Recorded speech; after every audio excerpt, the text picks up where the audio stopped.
people joining.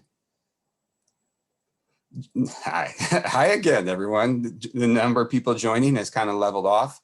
We'll go ahead and get started and do some basic introductions and background, and we'll get hopefully a few more people can join us.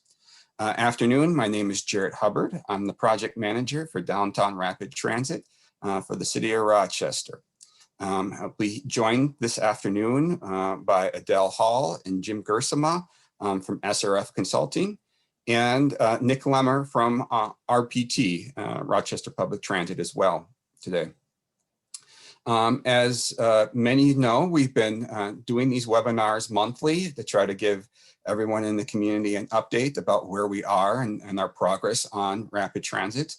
The last couple of months, we've kind of focused in on specialized issues, mainly the one preceding last month. We focused in on traffic and congestion, and we'll talk briefly about that again today. But in the future, we will have a couple more, April and May, we'll have a couple more sessions that'll be much more highly focused on a certain topic or two. But so that gets me to what we're here today. Today is going to be kind of a general project update. We're going to start with the basics of what rapid transit is, where it comes from, and why it's still relevant. And then we'll move on to some of the work that we've been doing with the co-designers, and we'll conclude with some of the traffic pieces. As far as a little bit of housekeeping for today, we do ask that you and you can participate by asking questions. You can do that in one of two ways. You can use the raise your hand feature, and then we're going to stop at least twice, if not 3 times during the presentation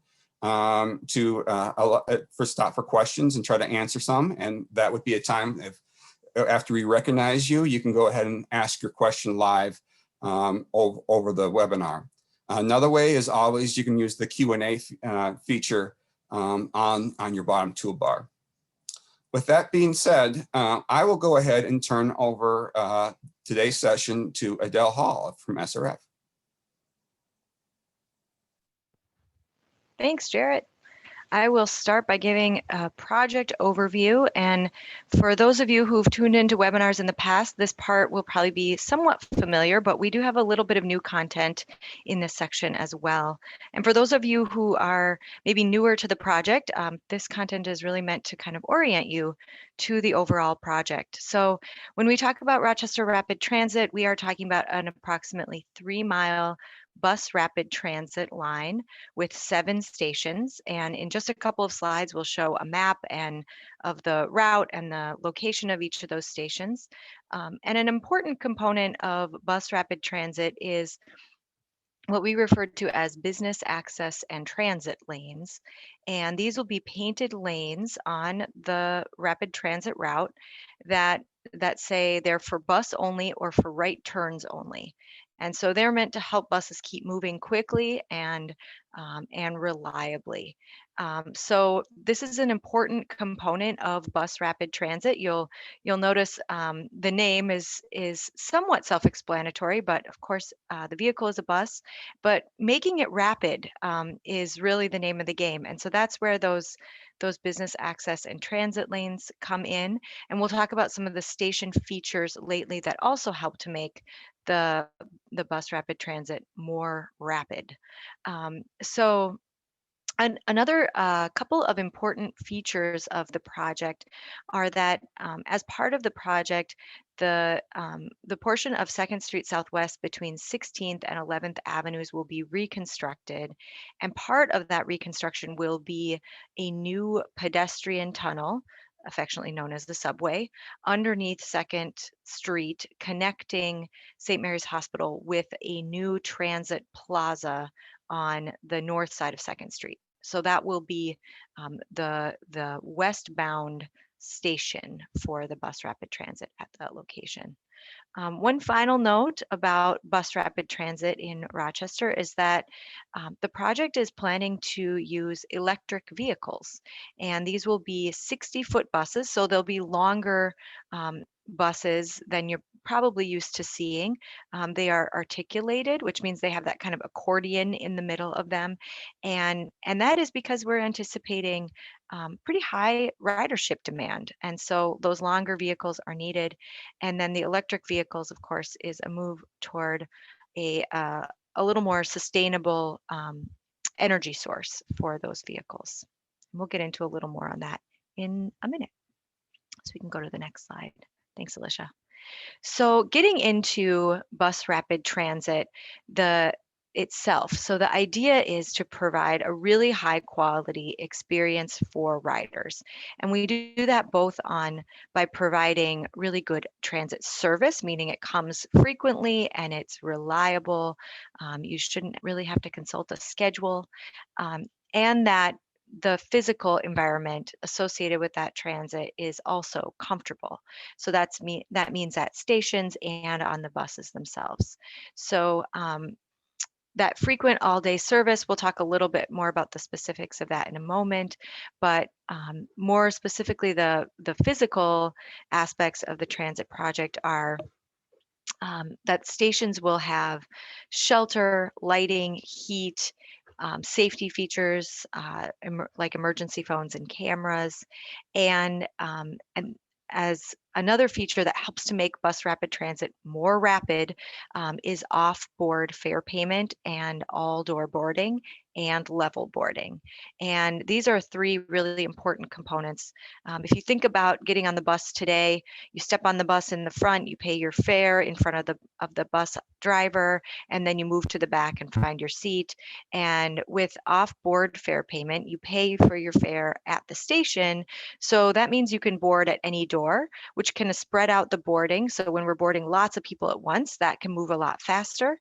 And then the level boarding is important because if there are people using mobility devices or have strollers or other issues using stairs, that level boarding makes their boarding much faster and easier as well. So trying to make the stations and the vehicles as accessible as possible.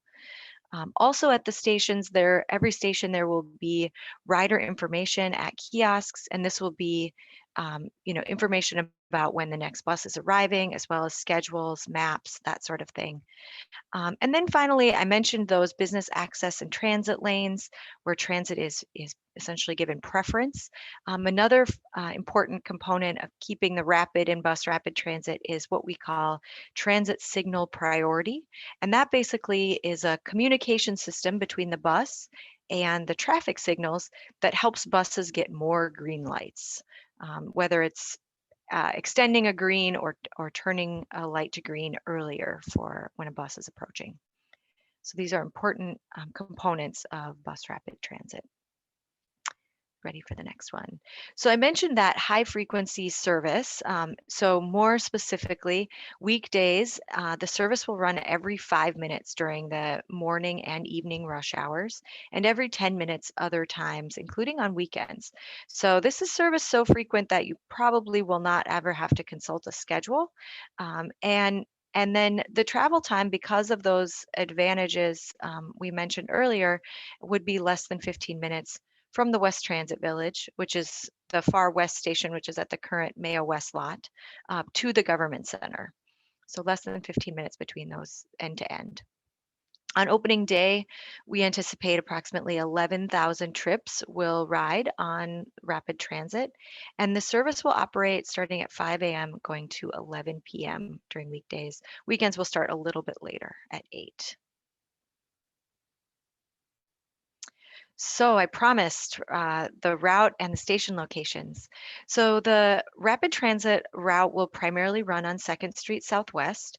And as I mentioned before, the west terminus is at the West Transit Village, so at the current Mayo West lot, which is slated for a host of changes, including some mixed use retail residential type development, as well as a new Mayo parking facility, and then the station itself. And then the 19th Avenue station will serve the commercial there on 2nd Street, as well as the neighborhoods to the north and south. And we talked a little bit about St. Mary's Transit Center earlier. That, of course, will serve the hospital as well as Kutsky Park, adjacent neighborhoods, and we'll also have that transit plaza and the underground pedestrian tunnel at that location. The station 6th Avenue, of course, right on the edge of downtown. 2nd Avenue serving the core of downtown, and then Civic Center would be right at where 2nd Street meets Civic Center Drive and 3rd Avenue. So right on that corner there. And then finally, the last station at Government Center is on 4th Street Southeast. So if it feels like you've heard a lot about transit kind of over the years, in and out, it's because you have. There's been a lot of previous planning that has gone into where we are today, going all the way back to the downtown master plan that the city did in 2010, and then further advanced with the Destination Medical Center creation, and then their development plan in 2015, which kind of set the course of growth for downtown. And that plan has since been updated. I believe a draft version is now posted online and available to read, and confirms those same growth projections for downtown.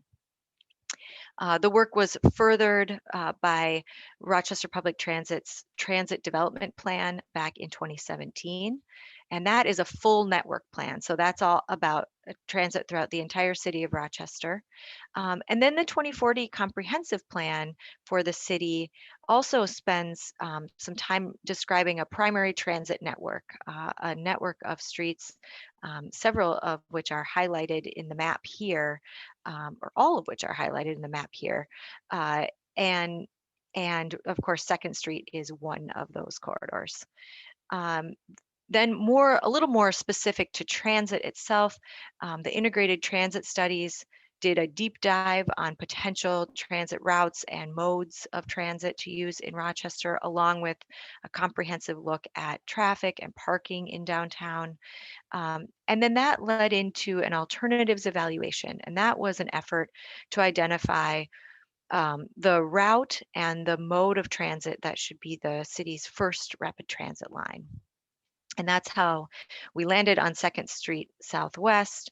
And then finally, in 2020, the city undertook station area planning for transit-oriented development. That's what TOD stands for, transit-oriented development. So considering the land use and the development patterns and future development in and around the stations themselves.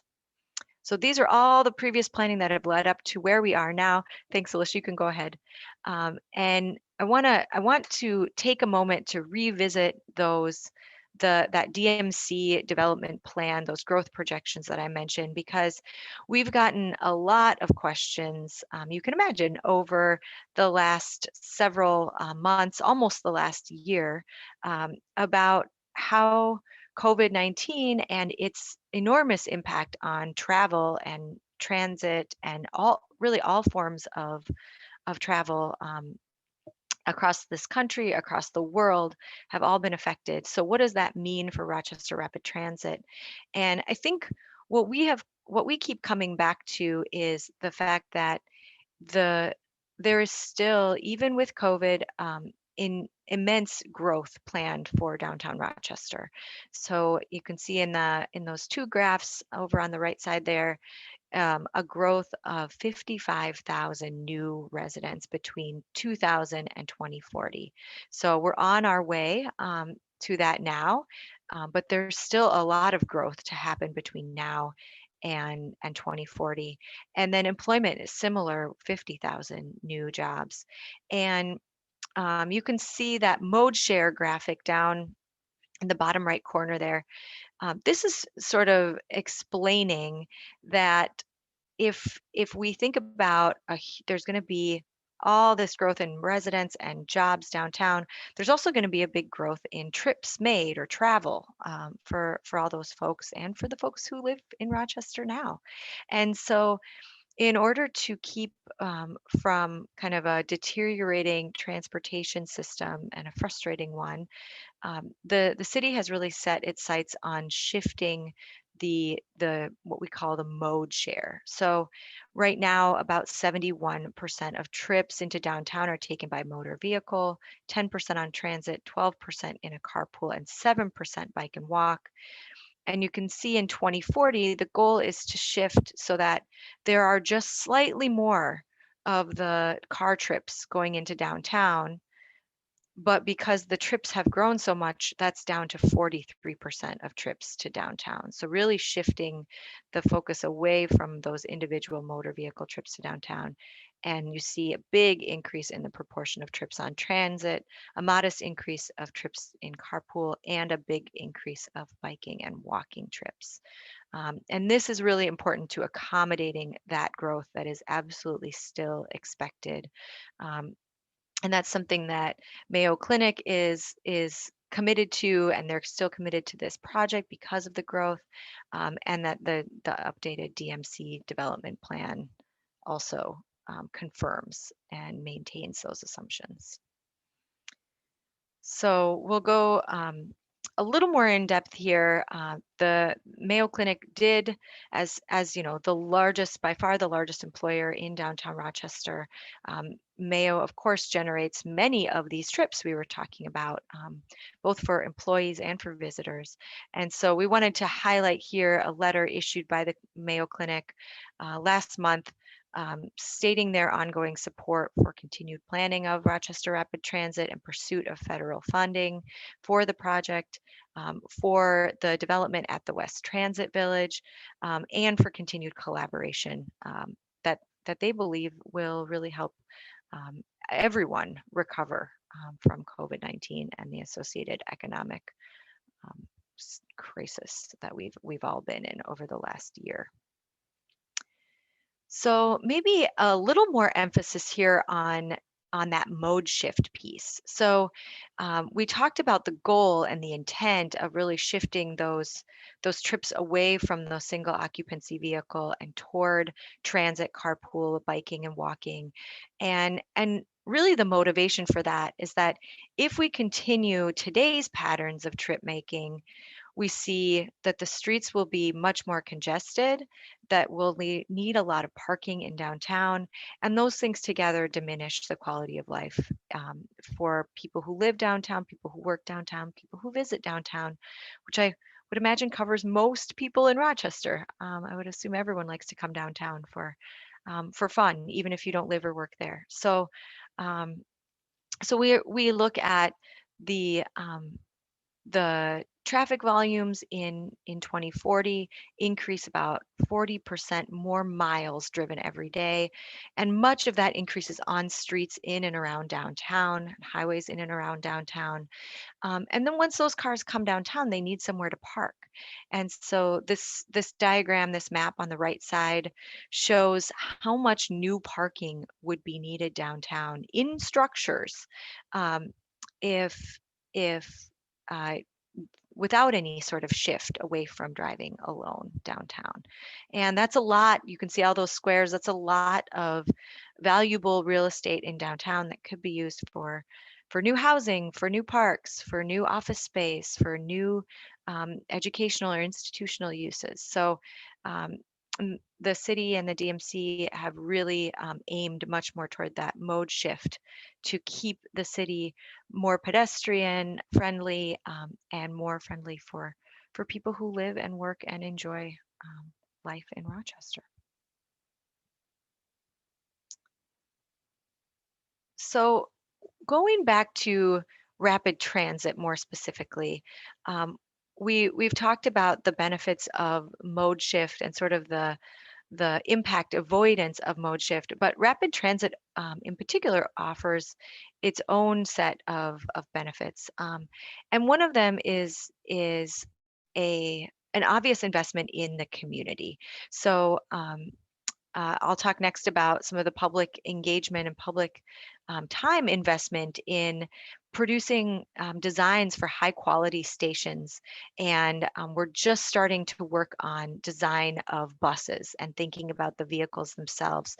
But together they're meant to be a substantial investment in the community, and one that will help attract new development and provide transit riders with a comfortable experience. And then the the service itself is just faster. It's more inviting, and it enables the city and its partners to serve what we expect to be a substantial demand for for the service. So putting together a project of this magnitude takes a lot of effort, and this project is moving at a really good clip. It's moving quite along and is currently on track for an opening day in spring of 2025. So about 4 years from right now, we should see those buses operating on the street. And in the meantime, the team is really busy moving several components of the project along together. Um, so we mentioned earlier that the project is pursuing federal funding, and that's through the Federal Transit Administration. And they have an elaborate process for preparing a project to receive that funding. Part of that is submitting a thorough application to them to determine if the project is eligible for funding in the program. That application was submitted last fall, and we await the results that are expected this spring. Sometime between now and May is kind of typical for when they release those ratings, they call them. So we are awaiting those results. In the meantime, design on the project is proceeding apace, and we just hit the 30% design plan milestone. We tend to kind of measure design progress with 30, 60, and 90% plans, and then of course 100% plans that are ready for construction. So we just hit that 30% design milestone. And as part of that design, there's been a lot of effort to advance the station design in particular, and station architecture. And we'll talk about that more in a moment. And then finally, we're also working on an environmental process for the project as well. So following the federal environmental legislation to ensure that the project is in compliance with the National Environmental Policy Act. So those are all kind of activities that are ongoing right now. And we try to we can go, Alicia, to the next slide, please. We have tried in this virtual environment over the last year to keep folks like yourselves updated with what's going on, and to provide opportunities, whether it's in these webinars or at the project office office hours that we've been hosting every other month. Try to kind of keep an open line of dialogue even in a virtual environment. Previously, during the integrated transit studies work, during the alternatives evaluation, during the TOD process, which is the picture here, we've been able to do all sorts of fun in-person engagement events, open houses, pop-up events at community meetings, all sorts of more kind of dynamic in-person engagement. Obviously for the last year, we've been mostly on Zoom. We do, if you see the yard signs around town, especially near station locations along 2nd Street. We usually put those out when we've got a webinar coming up. So we've been trying to kind of find people other ways as well, not just through the computer, but mostly our efforts over the last year have been to really boost up the project website and make sure that it's a thorough library for anything you might be interested in the project. Check it out if you haven't been there lately. We're constantly adding FAQs. We're always putting the recordings for these webinars and the questions we get at these webinars. We always put them on the website afterward. We have on the website, there's a link to our interactive map, which is a map of the corridor, but allows for you to click on it and leave comments, and project staff monitor those regularly and will answer questions. And you can also interact with each other and see each other's comments on that in that space as well. As I mentioned a couple times, we have these virtual monthly events. Every other month they're a specific topic, and every other month they're either kind of more general like this, an update, or we do an office hours. That's just not so much presentation, just more time for Q&A. We've also done a couple of surveys when we've had kind of specific questions to ask folks about.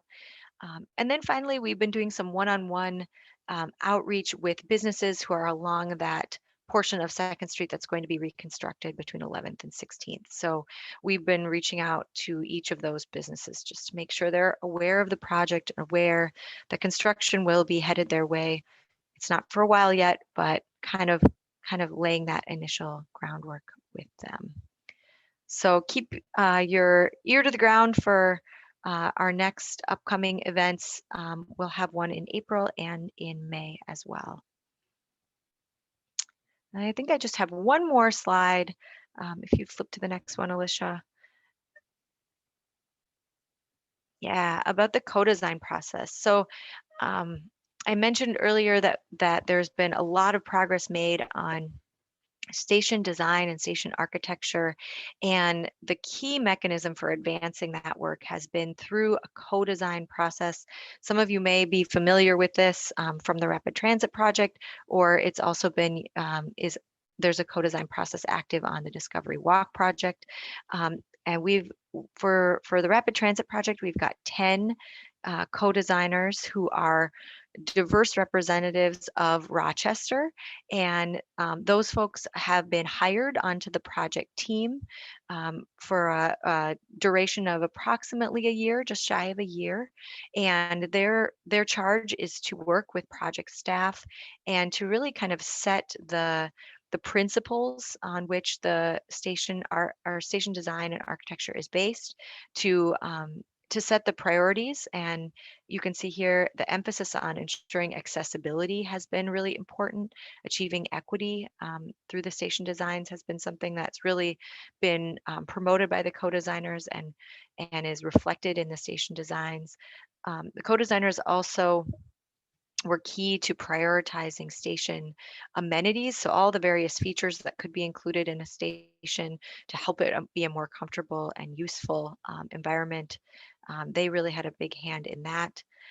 And then upcoming on their agenda is to be advancing the St. Mary's Transit Plaza vision and help set the course for how that space will look and feel and be designed. So I think that brings me to the end of my segment. Love to take questions. I see there's been a few popping up. So maybe I'll turn it over to Jarrett to kind of MC the Q&A. Thank you, Adele. This is the time we take a small little break for questions here. It does look like we did have one person raise their hand. Alicia, can you help Barry unmute his line and be able to speak? It looks like Barry, you just need to unmute your line and then you can ask your question. Is it unmuted now? I can hear you, Barry. Loud and clear.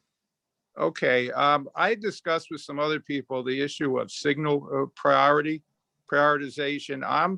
I'm concerned about that because I'm a pedestrian who also likes to cross the street when I'm going to the other side, and I'm just worried about pedestrians having to wait even longer to cross over. And I'm not talking about the amount of time to cross the street once the light changes, but if the buses are so busy, it's sort of making the light green for them longer. It sounds like there's more wait time for pedestrians. And also my impression is it's not only this bus that's going to have the traffic signal prioritization, it's all buses on 2nd Street. And that to me is going to make it much more difficult to cross from one side of the 2nd Street to another Can you please verify whether or not all buses are going to have the traffic signal prioritization versus just this one particular new line? And also what that would mean in terms of wait time for people trying to cross the street while, you know, the traffic signal is further green for all the buses. I also have a question about I guess you'll get to it later, about the environmental reviews, about the impact on the surrounding neighborhoods, because the environmental reviews imply that there'll be impact on the houses along Second Street and also on properties even as much as a half mile from Second Street. And I'm wondering if you could comment on exactly why that would be, like why exactly, what happens to the all the real estate and all the people who live near Second Street. So if you could comment on those two issues at this point. Thanks, Barry. Let me take a first stab at the traffic signal priority, the TSP for short. And I see Nick came on turned on his camera as well, so he might want to jump on in this conversation. But let me first start by saying yes. Let me confirm the fact that yes, all buses in the Second Street corridor will start receiving transit signal priority. It's part of a project this summer to go ahead and put those devices on the signal systems in the Second Street corridor. The TSP is different than the emergency management signals that you might have experienced. It does not, when the bus comes up, it does not automatically change the signal green for the bus in this example, like it does for an ambulance or fire truck. But instead what it does is recognize that a bus is ready to, is either coming to an intersection or as an intersection, and tries to shorten the length that bus will be sitting there in the stop condition. Jim, can you help me out any further with TSP? Yeah, I think the only other thing I can say right now is that it doesn't necessarily happen every time a bus goes through a traffic signal as well. I can't comment to how much time that may or may not add to pedestrian crossing waits. I don't have that information in front of me. But I can tell you that just because a bus is going through the traffic signal doesn't mean that it's taken any time away from other movements. It's just a process that we use to help keep those buses moving as much as possible when they wouldn't be hitting the green light already at that traffic signal.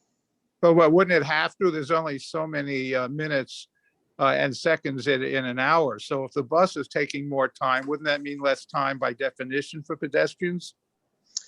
Not necessarily. It's a complicated process, and I don't know how to explain it because I don't fully explain or understand everything myself. It's not my area of specialty. But the traffic signal works to optimize. So even if it takes a few seconds, in one spot, it might replace those seconds, in another spot. So it kind of gives back to the other movements. And so it's not necessarily just a take type situation. And again, the TSP is going to be installed this summer and be used by all buses coming and utilizing the Second Street corridor. To the second question about the environmental review, I would start by saying, as part of the project, we are proposing to use 49% federal funds. All projects that receive federal funding from the Federal Transit Administration must go through a standard environmental review process. And so that's what we started. For more detail, I'll turn you back over to Adele. Yeah, I think, Barry, this is a good question because we do, in the environmental review, we do take a look at the project's impact to adjacent neighborhoods and immediate properties. And we do look, beyond just, in this case, just Second Street, definitely. So when we think about the impact to surrounding neighborhoods, we're looking at things like you know, is access going to change to any of these neighborhoods? And we look in particular at certain neighborhood resources. So like if there's a park or a community center or a hospital or clinic or a school, we're looking at, you know, does the project affect that property in any way? Even if it's several blocks away, you know, are we closing a street? Are we closing a driveway that makes it easier to reach that property or that business or that school or whatever it might be? So we are looking at things from a little broader perspective there. We also look, you know, specifically at where the project is putting new infrastructure. In some cases, we need a little bit of new right-of-way for that project infrastructure, or in other cases, we might need a little bit of temporary right-of-way to do the construction of that infrastructure. And then, you know, once the construction is wrapped up, that property would be restored to its original condition. So we're definitely in the environmental document, we have a full discussion and disclosure of all of the project's anticipated property impacts as well. So yeah, I think that kind of sums up the types of analyses that we do in the environmental document relative to neighborhoods and properties. And yes, we will be having a future webinar, most likely June, where we'll be talking extensively about the environmental process that we're following and what conclusions we found early on as we continue in the process. We do have a couple more questions, but I think we need to probably get back to our slides here. But before we run, I don't want to ignore this question. One question came on about traffic, and so hopefully when we get to that section, Jim, you can tackle that question. And then another question came on in about parking in the neighborhoods, particularly parking by employees, downtown employees utilizing neighborhoods, residential streets for parking. To that, I would say one of the high-level goals of downtown rapid transit is to try to expand the number of parking spaces outside of downtown, while at the same time increase the level of transit. By doing this, we will help, and if we can do transit frequently and all day at a high level of user experience, the hope is that those individuals that are currently parking, probably maybe illegally in neighborhoods, will have an outlet of a place where they can park and still receive kind of the same access to their car that they feel that they get right now parking in their neighborhoods, that they'll receive through parking outside the downtown and utilizing downtown rapid transit. With that being said, let's move on to the next slide, Alicia. And as Adele mentioned, we've been working with the co-designers heavily on several different things. And one of the first things that they helped us out with was the prioritizing of those rapid transit features or amenities that would be offered to help try to make it a high user experience. And instead of sitting here and listing off what all those amenities are, we went ahead and created this personas, or these characters, in which that talks about how they use the system and what features they find important.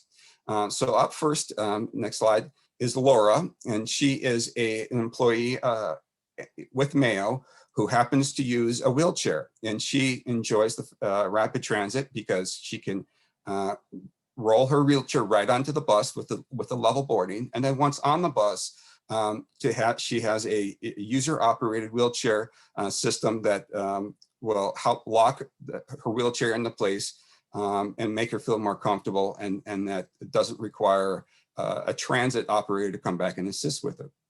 Up next is Jin. Jin is a grandfather who likes to take his grandchildren downtown for trips to parks and to the library. He also likes level boarding for the stroller that he likes to push with his young grandchildren, and that the accessible seating and the flexible seating options that are on bus, as well as the information kiosk, which help inform him when the next bus is going to come. Up next is I forget the Marco. Marco is an employee of a restaurant downtown, and excuse me, he prefers to use his bike to get to and from work. And so on rapid transit, he really appreciates the option of rolling his bike onto the bus on those days that it might be raining, and help accomplish some, if not most, of his trip in a covered scenario.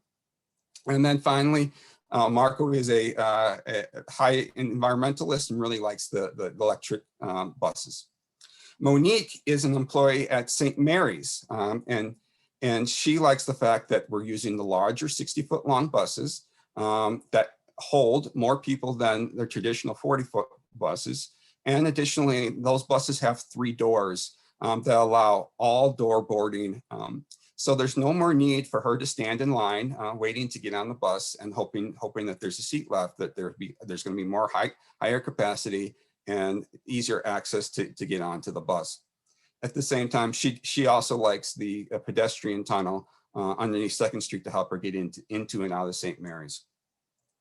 And up last is AJ. AJ is a patient at Mayo and has come in town a couple times and used his car for some of his visits. But since he's been in town, he's noticed these unique looking buses and stations that are along the 2nd Street corridor, and decided to he learned a little bit more and learned what rapid transit was, and he's decided to come on down for a conference and then stay in a hotel on the 2nd Street corridor and get back and forth from the convention center with rapid transit. And so he knows those buses because they have a unique design done, but with a unique branding, and those station markers with the unique looking stations. And he, of course, loves the additional information of knowing when his next stop might be coming up and when the next bus will be approaching. With that, we'll take another quick pause to see if we can answer any additional questions. I see a couple did come through here.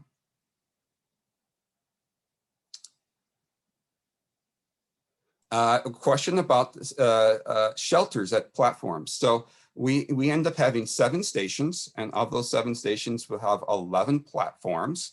And every platform will feature extended canopies overhead. And actually, I should start with the fact that they'll be 10 by 80. So they'll be much bigger or much larger than the bus shelters that you're used to, particularly here in Rochester, our traditional ones particularly. And the shelter piece, there will be 4 walls with 2 doors.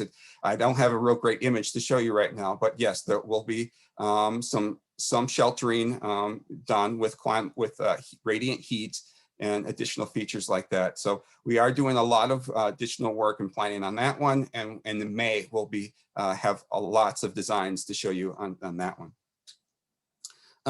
Then there was a question about number of bikes on board. That's still to be worked out and figure out as we move forward with trying to make sure that we can find the buses that fit the system and work with our system. With that, maybe I'll hand it off to Jim to go ahead and start talking about traffic. All right, thank you, Jarrett. Lisha, you can go to the next slides here. So I'm going to talk a little bit more, or at least quickly, about some of the things that we heard Adele talk on earlier in the presentation regarding the integrated transit studies and what that meant for what we're trying to achieve as we look to the future here, and the need for that mode shift to help manage the anticipated number of trips into downtown. And so to achieve that, we're looking to improve the transit options and the quality of transit into downtown, to reinforce that park once philosophy.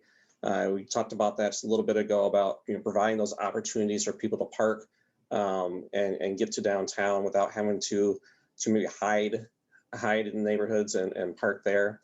We're also talking about increasing the number of residents in downtown and the amount of housing in downtown. So that eliminates some of those trips in cars and period, because they can live and work in downtown just with a short walk. And so as part of that, the plan is to have a more robust park and ride system, and you need transit to help support that process. All right, Alicia.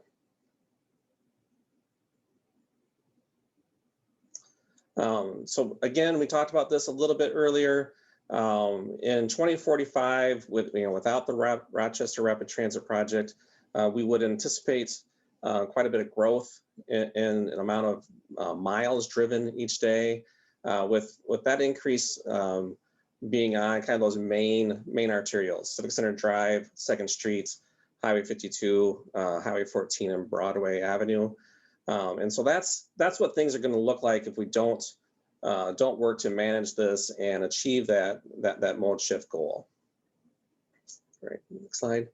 So some of the takeaways that we've seen as part of the traffic study and as part of the plan here is that we're not changing anything on Broadway Avenue. All lanes of traffic are being maintained there. We're not talking about reducing capacity on Broadway to accommodate the rapid transit line. While the buses do overlap Broadway Avenue South, the buses will be operating in mixed traffic or are mixed in with vehicles in that short leg of the route. Rapid transit line does not negatively impact traffic beyond what the future projections already indicate will be. And so the purpose of the project is to be able to move more people through the corridor by getting more people on the buses. Each bus can handle more people than what you can see in cars, and so one BAT lane, business access and transit lane, can accommodate more people moving through the corridor than a general traffic lane can. If we don't do all these projects and achieve that mode shift, then there's going to be challenges getting people to downtown if they're all taking their single occupancy car. And so just the roadway network established in the city doesn't accommodate that level of traffic growth to get people to that downtown. So even if you build all those big parking structures, you can't necessarily get the cars there because the roadway network isn't robust enough to accommodate that. It will become more difficult to turn onto 2nd Street from some of the residential streets in the future, and that's with or without the rapid transit line. So that's something that we need to acknowledge and be open about, that as traffic grows and as downtown gets denser and more jobs and residents are in downtown, there is going to be a base level of growth in traffic in the roadway system to accommodate that. Number 5 there, commuter mode shift is needed for future growth. We've talked about that. I think that's, we're trying to be very clear about that aspect of this. And then the business access and transit lanes, those can be provided through much of the 2nd Street corridor without any impact to traffic. So we are pursuing those in a good portion of the corridor, particularly between 14th Street and through downtown, going to the east there, and between 23rd Street and 18th and Highway 52 there, just to the west of Highway 52. So through a good portion of the corridor, we are able to provide those business access and transit lanes. And next slide. So one key area where we're not proposing business access and transit lanes is kind of through that Highway 52 interchange area to 14th Avenue. That is a stretch there where the movements to and from St. Mary's from the highway are pretty critical, and the amount of lanes that are needed there for that traffic is consistent with what's out there today. There have been some accommodations for additional left turn lanes for traffic into that reconstruction area design between 11th and 16th Avenues. And so that has been added into that design to help accommodate future traffic. With the project, we will see some shift of traffic from 2nd Street to some of those main corridors like Civic Center Drive and 6th Street.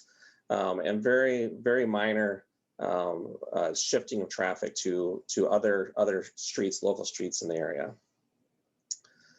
Just want to be clear that as traffic does grow, once we get to that 2045 type year, there will be other improvements needed on Civic Center Drive and 6th Street, but those improvements are going to be needed with or without the Rochester Rapid Transit project.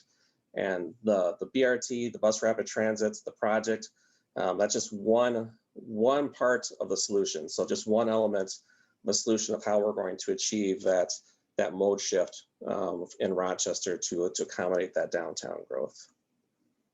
So I'm going to pause there and take a crack at some of these questions. The first one being the traffic growing by 40%, and that's the amount of lanes or miles driven each day. And so that's one of those numbers that we're trying to manage. There is a limited capacity of traffic, in the downtown or in the transportation system to get to downtown. And as those numbers continue to grow, we need to look at alternate solutions to be able to get more people through these corridors versus just more cars. And so that's one of the things that we're trying to do with the Rochester Rapid Transit project. Yeah, thank you, Jim, for answering that question. And the only thing I would add is just another reminder that the traffic work done in 2015, 2016, that was done primarily with the ITS or integrated transit studies, ITS work, that showed heavy future projected traffic and congestion trying to get into downtown. The traffic work that we did with this project showed the exact same numbers and the exact same similar growth patterns. And I should also say and add the caveat too that much of that model is done and operated here locally through the ROCOG, Rochester Olmsted County Council of Governments. That is their model, and that is their projection. So they oversee that. And so we were lucky enough to utilize their model for those projections. And so big picture, traffic is going to get worse, and we need to find ways to try to get more people downtown. And one way of trying to get more people downtown is to try to convert folks from their own personal vehicles into rapid transit or all transit methods as well. We did, this is obviously a time to go ahead and submit some more questions as we conclude the hour of our time here. We did receive one question about property taxes. Let's start off by saying the project cost is $114 million right now estimated for the project.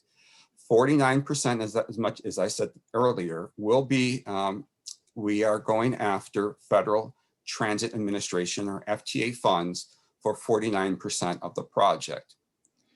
The remaining 51% will be paid by local sources. Much of that 51% will be paid for destination medical center specific funds for increasing transit into downtown. So there's very little local city funds other than DMC funds going into the project. It is not the intent to fund this project with a tax increase with properties along the corridor, and that will not happen. We are looking at the city, as we do with every project, may it be mainly bridge and highway or road project, looking at assessments with that. But right now, we're looking to minimize that as much as possible, and we'll have the next year or two to try to figure that out. And I should also say the city is intently and deeply looking at those assessment levels and what those means for the community and how we can find a equal way of trying to do that for all projects, not just for highway projects, but for road projects, but for sidewalk projects and everything else. And that should be coming up on the city council here in April to look at that. this is a time to see if there's any more questions before we conclude the hour. I'll maybe give a pause here and see if anything else. Once again, I appreciate everyone's time as we wait to see if anyone has any more questions. You can always, if you don't feel comfortable asking a question in this environment, you can always ask questions via email. The email is rapidtransit@rochestermn.gov. I'll say that again, and we'll see it here, and you can see it on the screen, and we'll see it here in a second. rapidtransit@rochestermn.gov. Or we do have a voicemail system line. That number is 507-328-2025, 507-328-2025. As we don't see any more questions coming on in, I think there was one question going back. I did notice when I had the opportunity to read the question closer about bikes on the buses. We're also analyzing doing external storage of the buses on the rapid transit as currently done by RPT currently. But we've heard it loud and clear that many in the community would rather see that on board. So we'll continue to evaluate those situations. Once again, we'll push you if you got any more comments or questions to the website, rochestermn.gov/rapid-transit. And you can find the map there where you can submit comments. We do have our session next month, webinar scheduled for next month on April 21st. Once again, we'll be looking at doing a noon and 5 o'clock session. The focus of that session will be taking a step back for rapid transit, and we'll be looking at rapid transit from a higher level and looking at what the future of rapid transit, or what the future of all transit here in Rochester means, and what it looks like, and how rapid transit is just an element of that growing transit system that we hope to see here in the long-term future. And then May, we'll be looking at station architecture. And so as I said again, the question about how much of that 80-foot long platform it will be sheltered. We'll be able to show you pictures and images of that. And then in June, we'll take a deep dive into the environmental findings, which does include historic preservation elements as well as part of that. I have not seen any more questions come on in. And so as we approach the top of the hour, I will say once again, thank you very much. And I'll repeat, if you want to ask any additional questions outside of these webinars, please, the rapid transit emails, rapidtransit@rochestermm.gov, or 507-328-2025, 328-2025. And you can always find the project on our webpage. We appreciate the time and opportunity to speak with you this afternoon, and look forward to next month and continuing this conversation over the next several years as we develop rapid transit. Thank you, and have a good day.